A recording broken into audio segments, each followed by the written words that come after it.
guys, welcome back to Defeating Hair Loss. I'm Steve and I'm here to help you with your hair loss. You know, I wanted to put out some videos from time to time about patient complaints.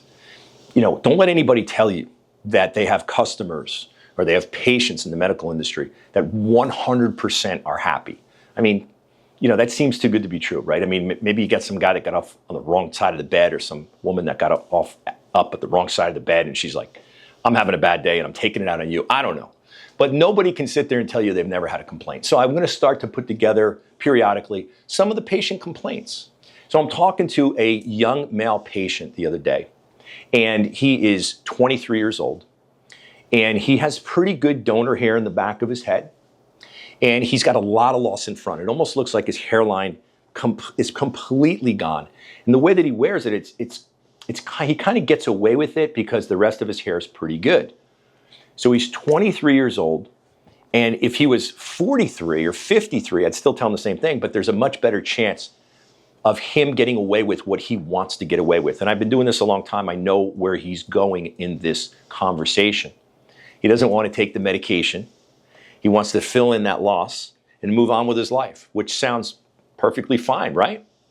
No, not at 23. Now, if you're selling hair transplants, if that's your job, and I appreciate that. You got to make your money. Same with doctors. You sell them a hair transplant, right? But if you're ethical and you're honest, you make sure you warn him that the rest of that hair, because he's so young, can just completely disappear, just like the frontal, say, half of his head did. Is that really fair to someone to put them through a surgery, get them back their mojo, get them back their hair that they lost, and then they have to keep watching their hair continuously fall out? Now, no one has a crystal ball, you just don't know, but you always have to err on the side of caution. So as I continue with my conversation, I could tell, this was on a virtual conversation, that I was kind of losing him.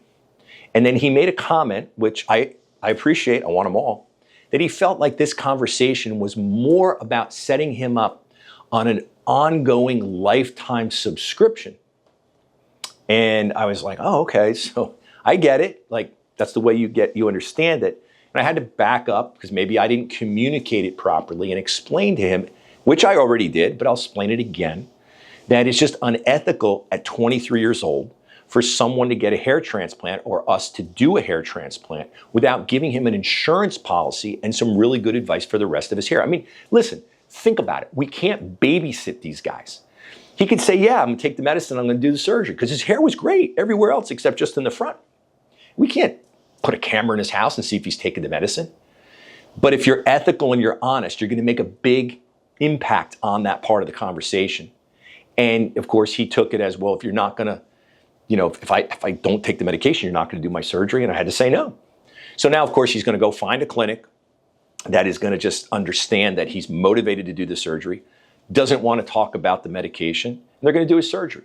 But I'm not going to do his surgery if I were a doctor. I'm not going to advise him to do a surgery. I'm going to make sure he understands and appreciates. So he was not upset, but I could imagine if there was some sort of a feedback questionnaire. I was like, well, I felt like that guy was kind of trying to set me up on this subscription, which, by the way, I understand.